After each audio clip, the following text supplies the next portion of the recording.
मध्य प्रदेश की आर्थिक राजधानी इंदौर महानगर में अजाक्स के बैनर तले और अनुसूचित जाति, आदिवासी समाज और ओबीसी समाज के समस्त सामाजिक संगठनों के संयुक्त तत्वाधान में एक दिवसीय धरना आंदोलन में उपस्थित मंचासीन समस्त सम्मानी जन और मंच के सामने बैठे हुए मेरे साथी, मैं कुछ नारे लगवाऊंगा, उसके बाद मैं अपनी बात को प्रारंभ करूंगा। नारा की आवाज ऐसी होना चाहिए कि इसकी गूंज या इंदौर शहर के शासन प्रशासन तक नहीं, बल्कि शासन और प्रशासन के आंख और नाक के कान के माध्यम से मध्य प्रदेश की सरकार और दिल्ली की सरकार तक जाना चाहिए। और ये आवाज ही है जिसके बलबूते पे आप अपनी जंग को जीत सकते हैं। तो आवाज दम के साथ में होना चाहिए। अजाक्स जिंदाबाद, अजाक्स जिंदाबाद, अजाक्स जिंदाबाद, एसटी ओबीसी एकता जिंदाबाद, एसटी ओबीसी माइनॉरिटी एकता जिंदाबाद, लड़ेंगे लड़ेंगे लड़ेंगे, आवाज दो, आवाज दो, आवाज दो। जोर जुर्म के टक्कर में इधर से आवाज नहीं आ रही है, आपकी आवाज जा रही है भाई साहब। आपके प्रतिनिधि के रूप में मैं आवाज लगा रहा हूं और प्रतिक्रिया आपसे होगी तो आवाज आपकी मध्य प्रदेश की सरकार और दिल्ली सरकार तक जाएगी। अरे जोर जुर्म के टक्कर में, अरे जोर जुर्म के टक्कर में, अरे अभी तो लड़ाई है, अरे अभी तो लड़ाई है, अरे अभी तो और संविधान के साथ छेड़खानी करना बंद करो, बंद करो, बंद करो। संविधान के साथ छेड़खानी करना बंद करो, बंद करो, बंद करो। हमारे अधिकार लेके रहेंगे, लेके रहेंगे, लेके रहेंगे। हमारे अधिकार लेके रहेंगे, लेके रहेंगे, लेके रहेंगे। हम अपने अधिकार मांगते हैं, किसी से भीख मांगते हैं। हम अपने अधिकार मांगते हैं, किसी से भीख मांगते हैं। शुक्रिया। निकम्मी है, सरकार बदलनी है, सरकार निकम्मी है, सरकार बदलनी है, सरकार निकम्मी है, सरकार बदलनी है। तेरी तानाशाही नहीं चलेगी, नहीं चलेगी, तेरी तानाशाही नहीं चलेगी, नहीं चलेगी, तेरी तानाशाही नहीं चलेगी, नहीं चलेगी। सरकार निकम्मी है,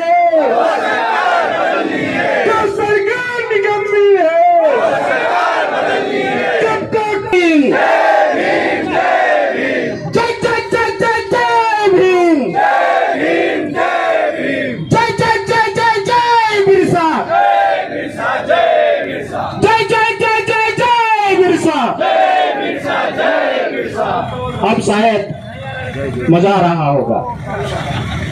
ये आंदोलन रोते रोते नहीं होते मेरे भाइयों, ये आंदोलन तो लंबे चलाने पड़ते हैं, और जब लंबे चलाने पड़ते हैं तो हम नाचते भी हैं, गाते भी हैं और आवाज भी लगाते हैं। और फिर अगली बात मैं नहीं बोल रहा हूं, वो आपको करना है।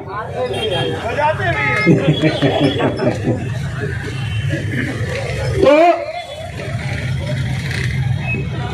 ये इस भारत देश में वर्तमान समय में भारत देश संचालित हो रहा है भारतीय संविधान की व्यवस्थाओं के आधार पर, और उसमें भी सबसे बड़ी व्यवस्था इस भारत देश की है, वह है दुनिया का सबसे बड़ा लोकतंत्र। ये बात सिर्फ विद्यार्थी की, मजदूरों की, किसानों की, कर्मचारी अधिकारियों की या जनप्रतिनिधियों की नहीं है। अभी हाल ही के दिनों में कुछ हमारे साथियों की बातें आप लोग सुन रहे होंगे, और यहाँ पे भी मंच से बहुत सारी ऐसी ऐसी बातें हो रही है कि फला व्यक्ति नहीं आता, फला व्यक्ति नहीं जाता। What is this? ये कुछ नहीं है, ये सिर्फ तमाशा है और आप लोगों को बेवकूफ बनाया जा रहा है। और हम लोग भी दुश्मन के चंगुल में फंसकर दुश्मनों की भाषा बोलते हैं। अब हम पढ़े लिखे लोग बैठे हुए हैं, तो पढ़े लिखे लोगों जैसी बात करने की जरूरत है। और जिन लोगों ने इस देश में 5000 साल से ज्यादा समय तक आप लोगों को बेवकूफ बनाए रखा है, तमाम प्रकार के जाति, समुदाय, धर्म, पंथ में बांट के रखा है, और आपको झुंझुना और मंजीरे बजाने के लिए पकड़ा दिए हैं। उनको जवाब उन्हीं की भाषा में देने की जरूरत है, और उसके लिए मेरे समाज के नौजवान साथियों को किसी भी आलतू फालतू ग्रंथ पढ़ने की जरूरत नहीं है। इस देश के संविधान को पढ़ने की जरूरत है, और उस देश के संविधान के प्रोविजनों को पढ़ो, और आवेदन निवेदन के साथ में बात करो, हाथ जोड़ो, नम्रता के साथ में बात करो। नहीं सुने तो कान पकड़ो, और कान पकड़ के घुमा दो कि भाई साहब संविधान की किताब खोलिए, पेज नंबर ये, अनुच्छेद नंबर ये, इसमें ये लिखा हुआ है, आपको समझ में आता है या नहीं आता है? और नहीं आता है तो कुर्सी छोड़िए। ये बात अभी हम लोगों को करना पड़ेगा। ये जवाबदारी, ये चुनौतियां हम लोगों के लिए कठिन है, लेकिन नामुमकिन नहीं है। अभी हम कुछ दिन से बात कर रहे हैं, हमारे पुरखाओं ने, बाबा साहब अम्बेडकर ने, बिरसा मुंडा ने, टंट्या भील ने, रानी दुर्गावती ने, छलकारी बाई ने, फूलन देवी ने, लोग नाम गलत रूप में लेते हैं, लेकिन उनको समझने की जरूरत है।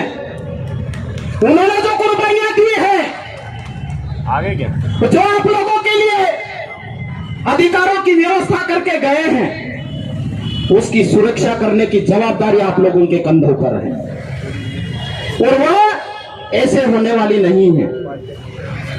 मैं बात कर रहा था लोकतंत्र की, तो लोकतंत्र में इस देश में निवासरत सभी समुदाय के लोगों को उनकी जनसंख्या के अनुपात में प्रतिनिधित्व देने की बात कही गई है, लेकिन ये बदमाश लोग और लुच्चे लफंगे भी कह दूं मैं तो गलत नहीं है। आप लोगों को बोलते हैं सरकार के दामाद, आपको आरक्षण का फायदा मिला। अरे भाई, आपने इस देश में 5000 वर्ष से आरक्षण का फायदा ले रहे हो। मैं क्या कहना चाह रहा हूं, समझदार लोग समझ गए होंगे। किसी स्थान विशेष पे क्या आप लोग जाके बैठ सकते हैं? आपको रोजगार मिल सकता है? समझदार हो आप लोग, समझ में आ रही है मेरी बात? बैठ सकते हो?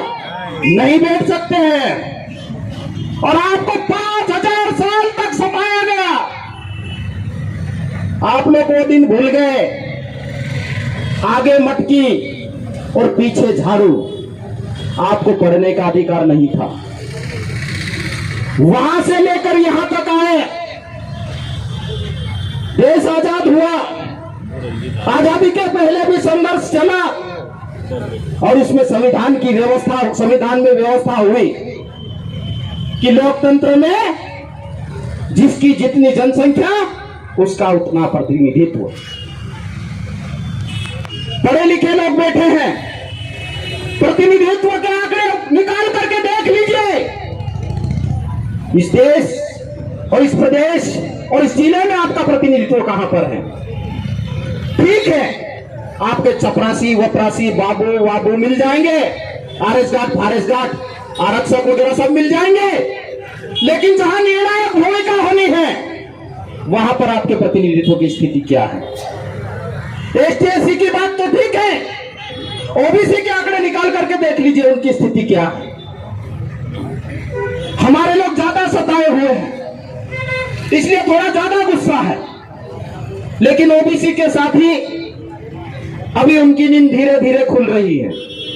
और जिस दिन एसटी/एससी के साथ में ओबीसी के साथ ही जुड़ जाएंगे, मैं सच कह रहा हूं, छुपने के लिए जगह नहीं मिलेगी लोगों को। और ये बात कर रहे हैं ना आप कि हमारे जनप्रतिनिधि हमारी बात नहीं करते, एक दिन ऐसा भी आएगा जब हमारे साथी हमारी बात नहीं करेंगे तो लोग इलाके में घुसने नहीं देंगे। ये दिन आएगा, यह अभी प्रत्यक्ष प्रमाण है। यहां पर मंत्री समूह की उप समिति बनाई गई है पदोन्नति में आरक्षण वाले मैटर को लेकर। पिछली कई सारी मीटिंगें हुई। उस मीटिंग में हमारे समुदाय के 2 प्रतिनिधित्व, पता नहीं क्या मजबूरी थी, मैं नहीं कह सकता, मैं नहीं समझ सकता, लेकिन वहां पर उपस्थित नहीं हुए। लेकिन जिस दिन से आपने हल्ला बोल कार्यक्रम चालू किया, ब्लॉक जिला और राजधानी स्तर पर जाकर आपने ज्ञापन दिया और उनके कान में आवाज लगाने की कोशिश की, अगली मीटिंग हुई, आपके दोनों प्रतिनिधि वहां जाके उपस्थित हो गए। तो जानते हैं आप लोग, मां भी अपने काम में व्यस्त होती है और जब तक बच्चा रोता नहीं तब तक दूध नहीं पिलाती है। तो ये तो आप समझते हैं इंसान है, मां की ममता और इंसान की दया में आप समझ सकते कितना भेद है। तो साथियों, ये जो व्यवस्था में 2 बड़ी राजनीतिक विचारधारा धीरे धीरे करके कुछ राजनीतिक विचारधारा और पनप रही है और उसके माध्यम से लोकतंत्र की प्रक्रिया के तहत हमारे लोग चुन के जाते हैं, लेकिन अभी वो आपकी ताकत के प्रतिनिधित्व नहीं है, किसी के दया के पात्र है वो लोग, इसलिए आपकी भाषा नहीं बोलते हैं और उनकी भाषा बोलते हैं। तो इसके लिए आपको क्या करना होगा?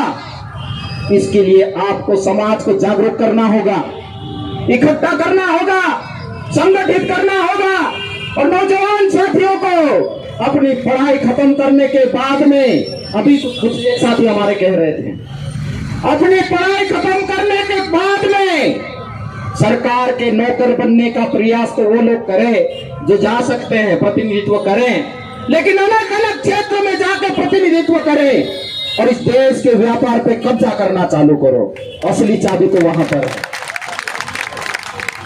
आप अपने पैरों पे खड़े हो जाइए और खड़े होने के बाद में इस समाज को जगाने का काम कीजिए। जिस दिन ये समाज जाग जाएगा, हमारा प्रतिनिधि किसी की दया का पात्र नहीं होगा और वो डंके के चोट पे जाके विधानसभा और पार्लियामेंट में जाके दहाड़ेगा। ये ताकत हमको खड़े करने की जरूरत है। बदमाशी कैसे कर रहे हैं? अभी पदोन्नति में आरक्षण, 1 लाख पदों की भर्ती, आउटसोर्सिंग और कोई भी काउंसलिंग होती है, तो वहां पर बदमाशी किस ढंग से चल रही है? ये बोलते हैं ना कि आपको रिजर्वेशन दिया जा रहा है, लेकिन ये रिजर्वेशन उल्टा हो रहा है। अभी एक मेरा साथी जो अच्छा पढ़ा लिखा है यहाँ के बोल रहा था, कम बोल रहे बच्चे लोग, लेकिन समझ जरूर है कि इस देश में एसटी/एससी और ओबीसी का पॉपुलेशन कितना है कितना है?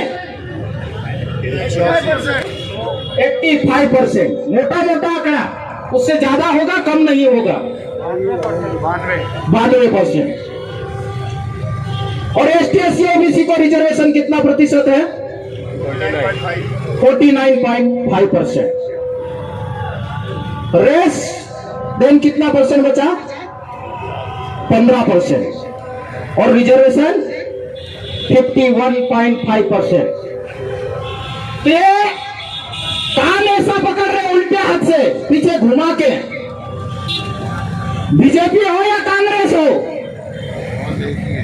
दोनों ही लोग क्या कर रहे हैं? वो सीधे नहीं कह रहे हैं, वो उनके नुमाइंदों को भेज देते हैं लोअर कोर्ट में, डिस्ट्रिक्ट कोर्ट में, हाई कोर्ट में और सुप्रीम कोर्ट में, और कोर्ट के माध्यम से कह देते हैं कि this is invalid, this rule is null and void. और कई जगह, जैसे गुजरात की बात करूं मैं, गुजरात मॉडल की बात इस देश में बहुत होती है, वहां पर ऐसा कर दिया है, चतुर्थ और थर्ड कैटेगरी का जो बंदा है वो रिजर्व कैटेगरी में ही रहेगा, वन कैटेगरी में नहीं जा सकता है। जजमेंट आ गया, सुप्रीम कोर्ट का जजमेंट। और कई सारी जगह पे ऐसी व्यवस्था है, और यहां पर भी जो पदोन्नति में आरक्षण का नियम बनाया जा रहा है कि कोटे के व्यक्ति का प्रमोशन कोटे में, अर्थात एससी का एससी में, एसटी का एसटी में और ओबीसी का ओबीसी में। तो कितना प्रतिशत? 49.5%। और बचे कितने? 15%, उनके लिए 51.5%। रिजर्वेशन किसके लिए हो गया? फिक्स 15% के लिए। जबकि 15% सीट जो जनरल कहते हैं, आप लोग सामान्य कहते हैं, वो जनरल और सामान्य नहीं है, that is open category, open for all. जो मेरिट में आएगा उसके लिए वो जगह है। लेकिन यहां उल्टा हो रहा है, यदि एसटी का बंदा मेरिट में आता है तो ओपन फॉर ऑल में जाएगा, एससी का बंदा मेरिट में आता है तो ओपन फॉर ऑल में जाएगा, ओबीसी का बंदा मेरिट में आता है तो ओपन फॉर ऑल में जाएगा, और लेडीज साथी मेरिट में आती है तो ओपन फॉर ऑल में जाएगी, और विकलांग साथी मेरिट में आता है तो ओपन फॉर ऑल में जाएगा। लेकिन उनको तकलीफ हो रही है। तकलीफ क्यों हो रही है, यह भी समझने की बात है। यदि आप लोग झाड़ू लगाते रहो, फाइलें लेके इधर से इधर घूमते रहो, और उनके जी हुजूरी करते रहो, और उनके तलवे चाटते रहो, तो उनको कोई तकलीफ नहीं है। ये प्रतिशत आगे भी बढ़ जाए तो कोई दिक्कत नहीं है। लेकिन दिक्कत कहां हो रही है? दिक्कत आप लोगों के कुछ पढ़े लिखे और विद्वान साथी, बुद्धि वाले साथी अब नीति में दखल देने लगे हैं। जो नीति बनती है वहां जाके बात करने लगे हैं, इसलिए इन लोगों को तकलीफ हो रही है। और वही तकलीफ का परिणाम है कि मैं जो काउंसलिंग की बात कर रहा था, काउंसलिंग कौन सी सबसे पहले होना चाहिए? नौजवान साथी जिसको बेरोजगार बोलते हैं, जो कॉम्पिटिटिव एग्जाम की तैयारियां कर रहे हैं, मैं उनसे पूछना चाहता हूं, काउंसलिंग कौन सी सबसे पहले होना चाहिए? बताइए। Yes, unreserve, open for all पहले काउंसलिंग होना चाहिए, ताकि हमारा बंदा यदि मेरिट में आया है तो मेरिट की सीट उठाए। लेकिन क्या होता, सबसे पहले एसटी की काउंसलिंग, फिर एससी की काउंसलिंग, फिर ओबीसी की काउंसलिंग, और देन ओपन फॉर ऑल की काउंसलिंग, ताकि आपका मेरिट का बंदा आपके कोटे में ही रुक जाए। ये बदमाशी यहां पर हो रही है। दूसरी बात, इस देश की शिक्षा व्यवस्था, ये सब मुद्दों पे हमको अध्ययन मंथन चिंतन करना होगा, तब जाके लड़ाई को हम लंबे समय तक लड़ पाएंगे और निर्णायक मोड़ तक ले जा पाएंगे। इस देश में एजुकेशन का प्राइवेटाइजेशन कर दिया गया है। जानते हैं उसके पीछे क्या रीजन है? ज्यादा आप लोग पढ़ लिख जाओगे तब अधिकार की बात करने लगोगे, हक की बात करने लगोगे, ऐसे रोड पे आके जिंदाबाद मुर्दाबाद करने लगोगे। तो क्या किया जाए, इनको हायर एजुकेशन से रोका जाए। तो शिक्षा का प्राइवेटाइजेशन किया गया, उसमें पैसे वालों के बच्चे पढ़ सकते हैं, लेकिन मेरा गरीब किसान जो अंतिम पंक्ति में रहता है, उस दूर दराज के ग्राम में रहता है, वो सरकारी स्कूल या बस्ती में रहता है, सरकारी स्कूल के बगैर दूसरी जगह नहीं पढ़ सकता है। दिखाने के लिए कुछ कर दिया जाता प्रोविजन, 1%, 2% का, 5% का, उससे कुछ होने वाला नहीं है। फिर वहां पर बदमाशी देखो, कई जगह स्कूलों में भवन नहीं है, भवन है तो जर्जर अवस्था में है, और दोनों हैं तो पढ़ाने वाले नहीं है। यहाँ शिक्षक साथी भी बैठे हुए हैं, और पढ़ाने वाले कुछ जगह पर है तो जमाने भर के कार्यक्रम उस शिक्षकों को दिए जाते हैं, ताकि वो शिक्षक पढ़ाने की बजाय वो सारे काम करते रहे। वो कौन से काम? इंसानों को गिनना, जानवरों को गिनना, गर्भवती धात्री को गिनना, हैंडपंप चालू है बंद है गिनना, और गिन के आंकड़े लगाना। अरे भाई, ये बच्चों को पढ़ाना है, आप लोग बोलते हैं ये बच्चा देश का कल का भविष्य है, तो क्या करवा रहे हैं वहां पर? जब बच्चा पढ़ाई नहीं करता तो क्या करता? अभी तो 10-10 हजार का मोबाइल खरीदता है बच्चा, और वहां पे बैठ के वो क्या क्या देखता आप लोग जानते हैं, और कैसी कैसी चर्चा करता ये भी हम लोगों को मालूम है। फिर बोले ये तो सरकारी स्कूल में पढ़े या गरीबों के बच्चे हैं, इनका चयन 5% में भी हो जाता, माइनस में भी हो जाता। अरे भाई, हमारे बाप दादा वहां तक नहीं पहुंचे थे, तो वहां की जगह हमारी खाली थी, इसलिए कम परसेंट वालों को भी मौका मिल गया। आपको तकलीफ क्या है? आपके बाप दादा ने कुछ नहीं छोड़ा आपके लिए, सारा के सारा गतारते गए, तोन बढ़ती गई। हमारे लोगों की भी अभी तोन बढ़ रही है। ठीक है, कोई साथी बुरा मत मानना, मेरा कहने का मतलब दूसरा है। बाबा साहब ने कहा था वो आशय है मेरा। तो एक तरफ कहते हो कम नंबर वाले का सिलेक्शन हो जाता है, और दूसरी तरफ की बदमाशी देखो। इस देश का सारा स्कूल सरकारी सिस्टम प्राइवेटाइजेशन में रख दिया है। डोनेशन बेस पे एडमिशन, व्हाट इज दिस? समझ में आ रहा आप लोगों को? उससे परसेंट कम है, लेकिन 1 करोड़ का डोनेशन दिया, मेरा एडमिशन इस देश के टॉप इंस्टीट्यूशन में हो जाता है। क्या है भाई ये सब सवाल खड़े करने की जरूरत है, और इनके जो बंद आंखें नींद आ रही ना, इनकी नींद खोलने की जरूरत है। और इनके जैसे हमारे लोगों में पहले शीशा डाल देते थे, इनके तो कानों में शीशे डाले हुए हैं, अब गरम सरिया करके उनके कान में डालने की जरूरत है कि सुनो, अब ये ST/SC वर्ग जाग चुका, OBC वर्ग जाग चुका है, अब ज्यादा दिन की बात नहीं है, खैरात मत मनाओ। वो बोलते ना बकरे की अम्मा कब तक खैर मनाएगी। पर ये काम कौन करेगा? ये नौजवान साथी करेंगे। बहुत सारे लोग हमारे बड़े बूढ़े को डांटते रहते हैं, और जो यहाँ आके बैठे उनको ही डांटते रहते हैं। अरे भाई, उसने क्या गुनाह कर दिया?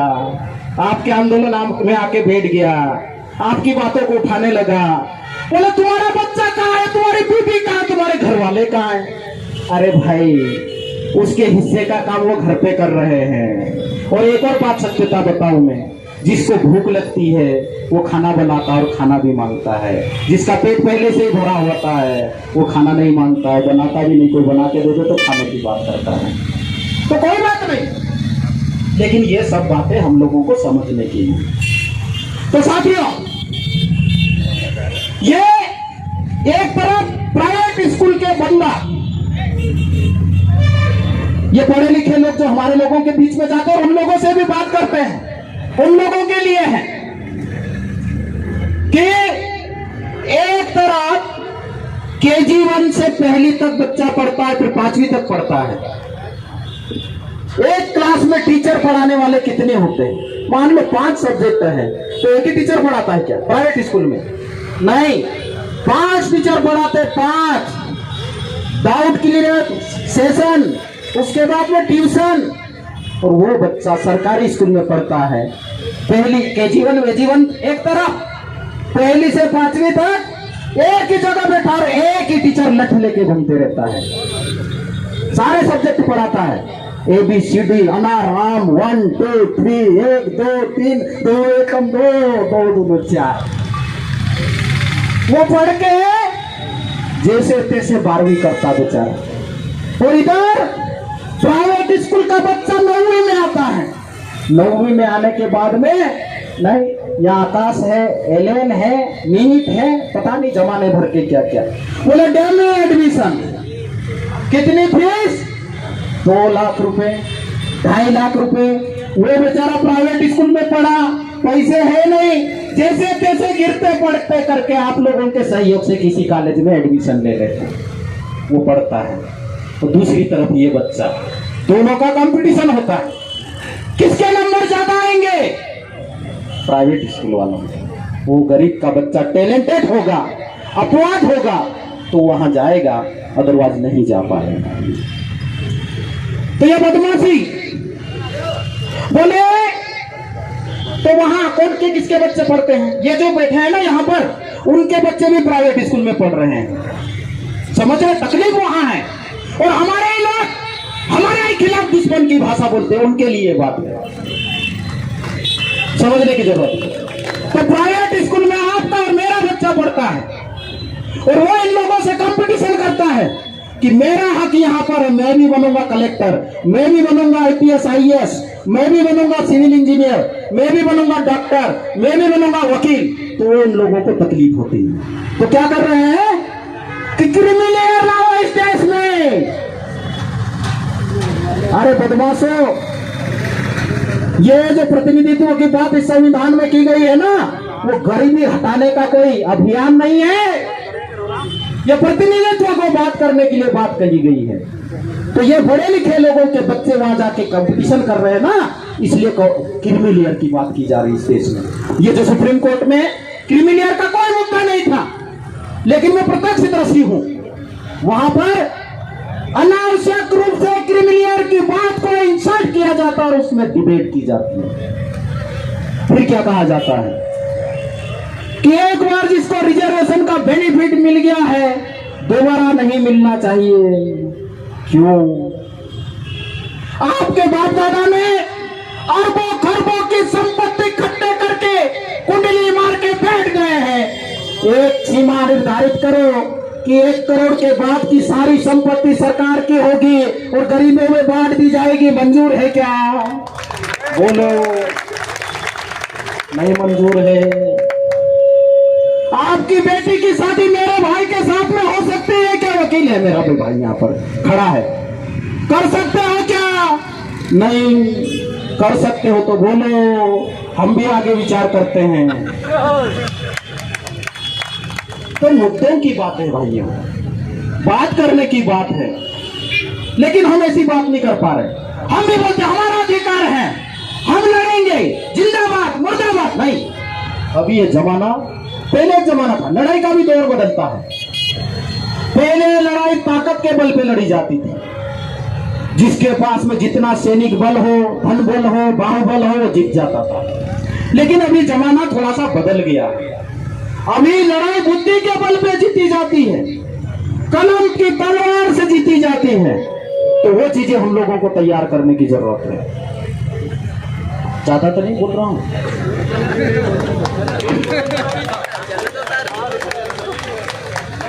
नहीं बोल देना। शुरू किया तो मैं बात कर रहा था कि जिसको एक बार रिजर्वेशन मिल गया दोबारा नहीं मिलना चाहिए। तो हमारी भी शर्त है, मंजूर कर लो, हम आगे विचार करेंगे।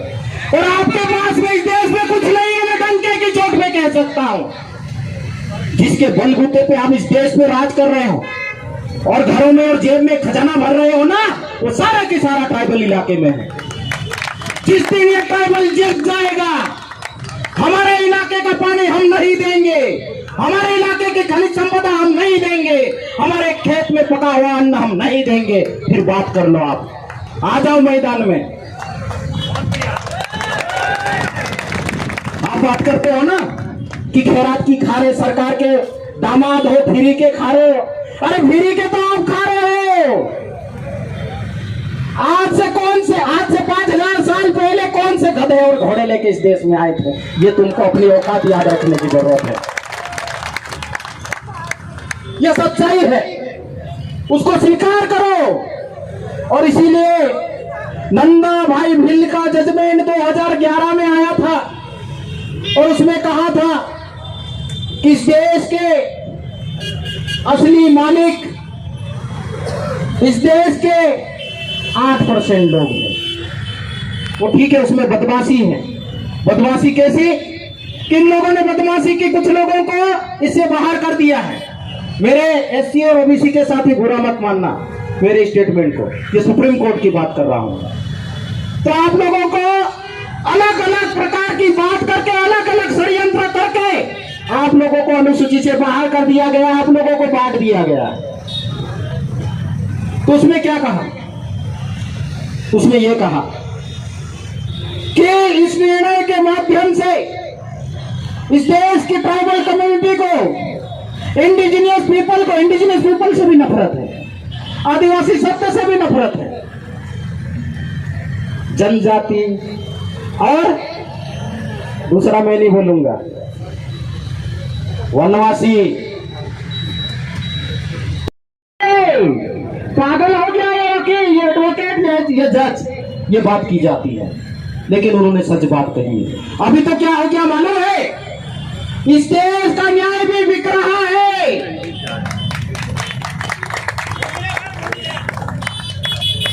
आप और हम इस देश की सुप्रीम कोर्ट में नहीं टिक सकते हैं। जिसके आंखों पे पट्टी बंधी है, जिसकी नजर में सब बराबर है, वहां तक पहुंचने के लिए आपके पास में पैसा नहीं है। वो कैसे? वो ऐसे कि वहां पर आपका केस तैयार करना होता है ना, तो केस तैयार करने वाला वकील 1 लाख की फीस लेता है। जो पिटीशन दायर करना होती है ना, उसको तैयार करने वाला वकील 1 लाख की फीस लेता है। मुझे बताओ, हाथ ऊपर करो, कितने लोग ये 1 लाख रुपए अकेला अदा कर सकता है? वो तो भला है अजाक्स का, कि अजाक्स के बैनर तले अपील में 3 करोड़ से ज्यादा माननीय सुप्रीम कोर्ट में खर्चा किया गया, और ये पैसे निकालने का काम भी आपकी समाज में ही हो सकता, दूसरी समाज में नहीं हो सकता। तो पिटीशन तैयार करने में 1 लाख, फिर वो जूनियर काउंसिल होता है, फिर सीनियर काउंसिल की बात आती है, वो डिबेट करना है सुप्रीम कोर्ट में, तो वह चेहरा चाहिए अच्छा, विवेक तनखा, कपिल सिब्बल, पता नहीं क्या क्या नाम, हमको तो नाम ही नहीं मालूम नहीं अभी है। तो उनको हायर करना पड़ता है, और उनके साथ में आप बात नहीं कर सकते सीधे जाके, एक बीच में दूसरे जूनियर काउंसिल को लाना पड़ता है, उसको माध्यम बना के वहां जाना पड़ता है, और उसको प्रूव करने की फीस 50,000, 1 लाख रुपए। उसके बाद में वो आपके लिए वहां पर खड़ा होगा एक हियरिंग के लिए। भले हियरिंग 1 मिनट चले, 2 मिनट चले, 1 दिन चले, लेकिन उसकी फीस 3.5 लाख, 3 लाख से स्टार्ट होकर 50-50 लाख रुपए तक होती, एक हियरिंग की बोल रहा हूं मैं। और इस देश में कितने केस पेंडिंग पड़े हैं, और कितने समय में जजमेंट आते हैं। पदोन्नति में आरक्षण वाला मुद्दा 2016 में सुप्रीम कोर्ट में गया, वो चल रहा था शायद 2006 से, या पता नहीं कब से चल रहा था चौहान साहब, 2002 से चल रहा था। सुप्रीम कोर्ट में गया 2016 में, और अभी भी आधा अधूरा जजमेंट आता है 2022 में। सोच लीजिए आप, है आपके पास में इतना पैसा?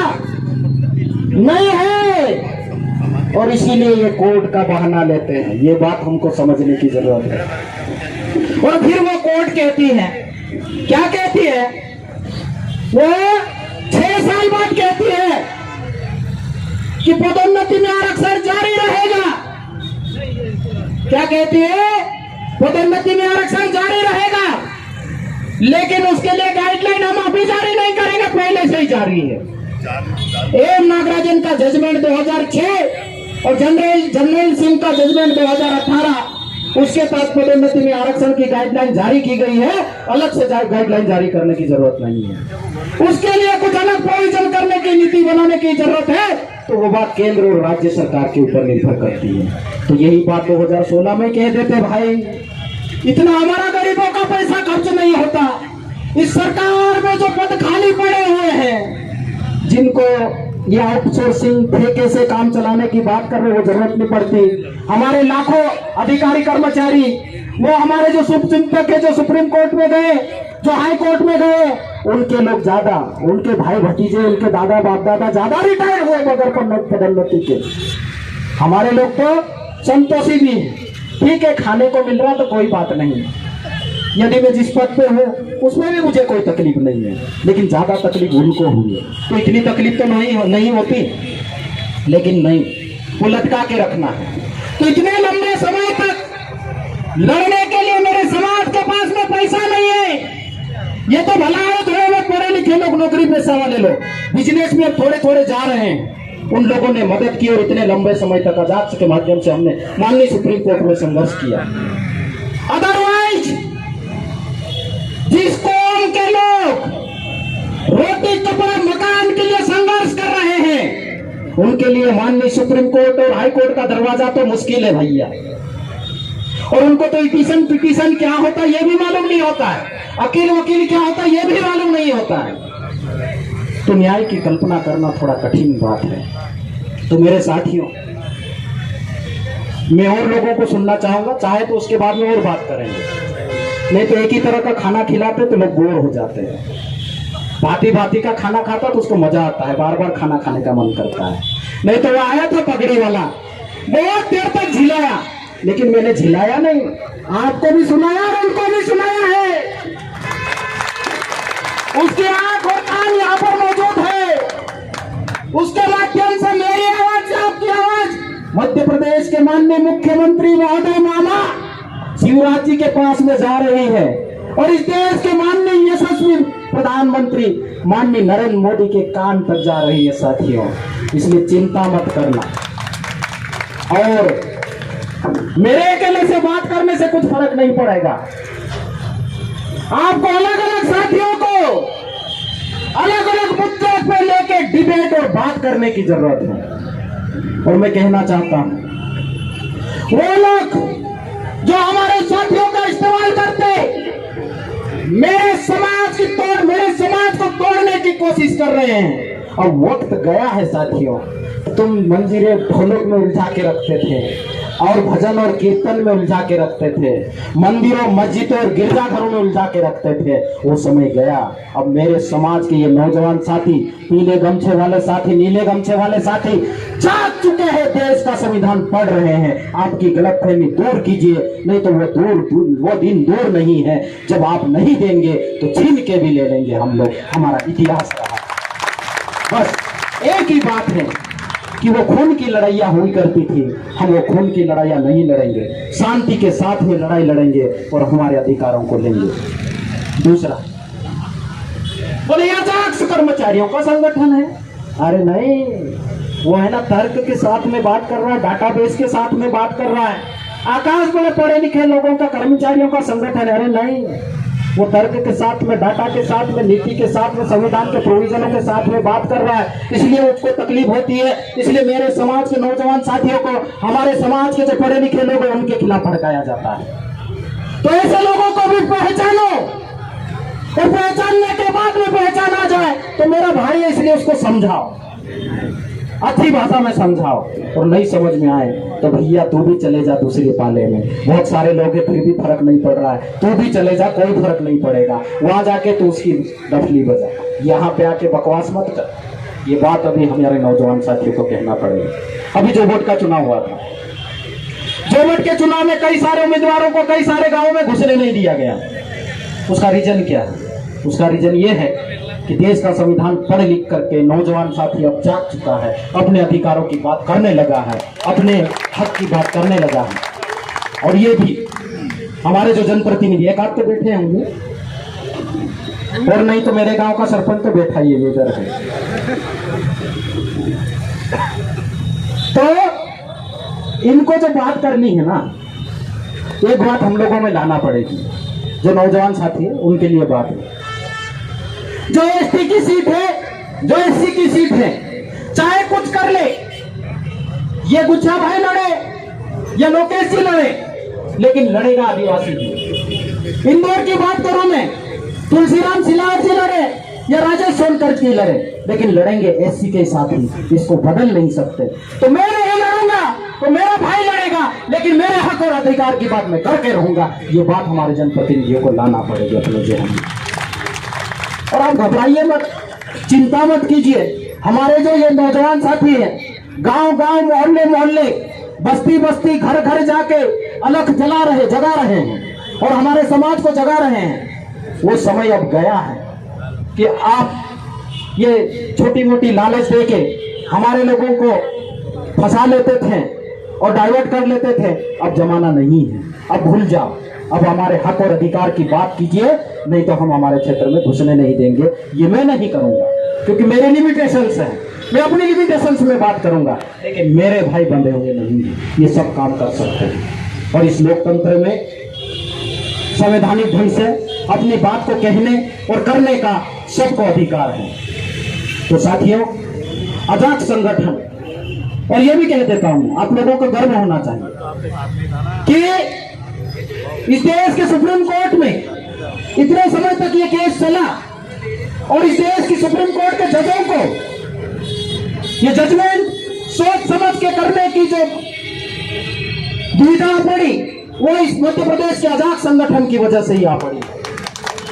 इसलिए इसको कमजोर करने का, इसको तोड़ने का कोई भी साथी कोशिश नहीं करे। आपने ये एक आवाज सुनी है, ऐसी सैकड़ों आवाज इस आजाद संगठन में है जो बिल्कुल तैयार है। आप ईंट मारेंगे तो हम पत्थर मारेंगे। आप चिंता काहे करते हो? आप 1 पेज लिखेंगे तो हम 10 पेज लिखेंगे, चिंता मत कीजिए। तो आजाद संगठन लीड करे। समाज के जितने भी संगठन यहाँ पर बैठे हैं, नारी शक्ति बैठी हुई है, ओबीसी के साथी बैठे, कम है लेकिन वो ताकतवर है। मैं इसलिए बोल रहा हूँ ताकतवर कि वो हर रूप से सक्षम है हमारे साथ में लड़ने के लिए। धन बल के साथ में लड़ सकता है, बाहुबल की बात करो तो वो भी अतिशयोक्ति नहीं है, बुद्धि बल के साथ में हमारे साथ में लड़ सकता है। और एससी के हमारे जो भाई हैं वो मेंटली मैच्योर हो चुके हैं, वो लीड करेंगे, हम उनके साथ में रहेंगे और कंधे से कंधा मिलाकर चलेंगे। जहां पर आपको जनबल की आवश्यकता है, मेरे समाज के लोग आपके साथ मिलकर लड़ने के लिए तैयार हैं। आप कमजोर मत होइए, आप अपनी लड़ाई पूरे माटे के साथ में, पूरी ताकत के साथ में लड़िए। माननीय कंसोटिया साहब, माननीय सूर्यवंशी साहब और इस जिले के जिला कार्यकारिणी के जो हमारे अध्यक्ष करण भगत जी, जिला सचिव डहेरिया जी, सभी लोग बैठे हैं, आकाश के पदाधिकारी भी बैठे हैं। यहाँ पर मैं उन लोगों को हमारी तरफ से आश्वासन दिलाना चाहता हूँ कि 1 दिन का धरना है, जरूरत पड़ेगी तो मेरा समाज इकट्ठा होगा। जो भ्रम होगा, भ्रम दूर करने की बात है, जिस दिन जरूरत पड़ेगी सब कुछ छोड़कर हम समाज में जाएंगे और लोगों को जगाएंगे। 1 दिन का भ्रम हो सकता है लेकिन हमेशा के लिए नहीं हो सकता है। इसलिए हार मत मानना, निराश मत होना, लड़ाई लड़िए। और इनकी ताकत नहीं है कि इस प्रदेश में जब हमारी जनसंख्या कितना प्रतिशत है चौहान साहब?